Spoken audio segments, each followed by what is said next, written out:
বাংলার গ্রাম মানেই মাটির গন্ধ, আর সেই মাটির গন্ধের সাথে জড়িয়ে আছে মানুষের জীবন। একসময় রান্নাঘর থেকে উৎসব, সবখানেই ছিল মাটির স্পর্শ। কিন্তু সময় বদলেছে, আজ প্লাস্টিকের যুগে মাটির সেই গল্প হারিয়ে যাচ্ছে নিঃশব্দেই। এটি কিশোরগঞ্জের পাকুন্দি উপজেলার তালদোশী পালপাড়া গ্রামের একটি দৃশ্য, যেখানে এখনো কিছু মানুষ মাটি দিয়ে জীবন গড়ার চেষ্টা করছে। এই গ্রাম একসময় পরিচিত ছিল কুমারপাড়া হিসেবে। পাল সম্প্রদায়ের প্রতিটি ঘরেই ঘুরত চাল, হাঁড়ি পাতিল, কলসি, থালা, পুতুল, শুধু পণ্য নয়, এগুলো ছিল মানুষের প্রতিদিনের সঙ্গী। আজ সেই কর্মচাঞ্চল্যের জায়গায় নেমে এসেছে নীরবতা। মাত্র কয়েকটি পরিবার এখনো ধরে রেখেছে বংশ পরম্পরার পেশা। একটি মাটির পাত্র, দোকানে দেখতে সহজ কিন্তু তৈরিতে কঠিন। প্রথমে লাগে এঁটেল মাটি, তারপর সেটাকে ভিজিয়ে মথে উপযোগী করে তোলা হয়। চাক ঘুরতে শুরু করলে শিল্পীর হাতেই জন্ম নেয় আকৃতি। এ যেন এক নিঃশব্দ নৃত্য মাটি আর মানুষে। রোদে শুকানো, তারপর আগুনে পোড়ানো, ঘন্টার পর ঘন্টা পরিশ্রমের পর জন্ম নেয় একটি হাঁড়ি। মাটি কিনতে খরচ, জ্বালানি খরচ, শ্রম খরচ, কিন্তু বিক্রির দাম কম, ফলে লাভ নয়, চলছে শুধু টিকে থাকার লড়াই। হ্যাঁ, কিনে আগে তো মাংনি আনতাম, ওখানে কিনে আনম লাগে, এরপরও পাওয়া কিভাবে আনতাম। এই যে একটা গুল্লু বিল আছে, এটাতে গেছে বছর, আগের বছর আনছি করতে, এই বিল ভরার থেকে আনছি।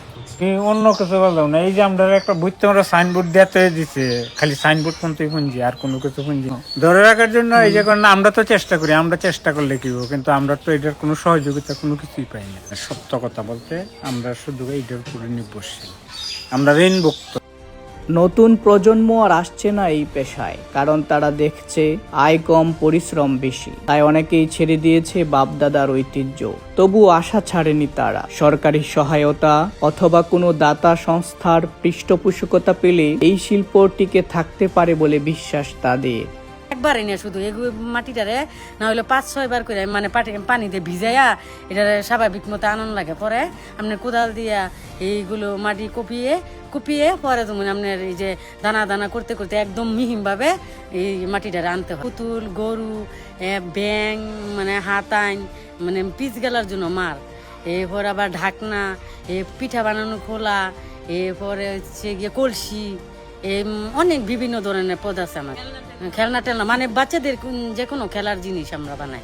কলসি টলসি, পানি রাখার, এইগুলো না তেমন একটা না, এই কোনো রকম সাধারণত মতে ঋণগ্রস্ত তো প্রায়। কারণ কৃষির জন্য কারণে তেমন একটা তো নাই। এগুলো কাজ করে তো মনে করেন আমাদের জীবন নির্বাহ চলে না, মাটি কিনতে হয়। তাছাড়া আপনার লাকড়ির দাম বাইরে গেছে গা। এখন মনে করেন এগুলো আবার মানে পরিশ্রমের উপর মানে টাকা পাওয়া যায় না। মানুষের কাছ থেকে টাকা দিয়ে কিনা খেত তো গর্ত কইরা পরে যেমন মাটি তুললা আবার ট্রাকের ভাড়াও দিতে হয়, আবার মুনিদেরও দিতে হয়। মানে এইগুলি করে মানে আমাদের আর কিছুই থাকে না। না না, আমরা তো একবার পেয়েছিলাম অবশ্য এই যে পাকুন্দি থেকে, সমাজ সেবা থেকে, কিন্তু এখন মনে করেন আর আমাদের কোনো খোঁজখবর পাই না। অনেক আগে পাইছিলাম। আমরাও মনে করেন ব্যবসাটা একটু বাড়াইতে পারবো, বা মাটি কিনার একটু টাকা পয়সা হইলে তো মনে করেন আমরা এই যে আইন না মনে করেন কাজটা করতে পারবো।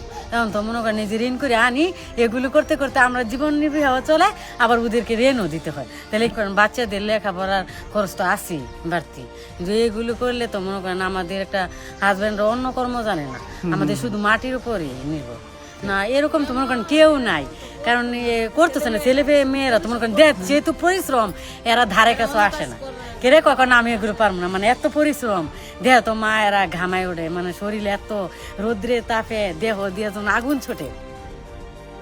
তালদোশী পালপাড়া, যেখানে চাক এখনো ঘুরছে, কিছু মানুষ এখনো হার মানেনি। কিন্তু প্রশ্ন রয়ে যায়, আমরা কি এই ঐতিহ্য বাঁচাতে পারবো, নাকি একদিন মৃৎশিল্পের গল্প শুধু বইয়েই পড়ে থাকবে?